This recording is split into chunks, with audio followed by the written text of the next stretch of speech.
yari na kami lunch Errol. So, another plan. So, bring a specific target, specific goal, a specific program basically. So, while we're having a short meeting lang, I'm taking notes.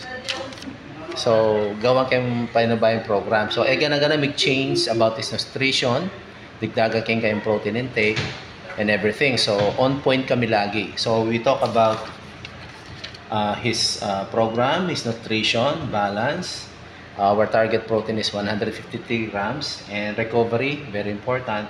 And of course, stress control. Okay, madam? Tutuki kaya Ben nakakanyon. At ikaw pa kasi tigdas eh. May awa kami. Joke mo dyan.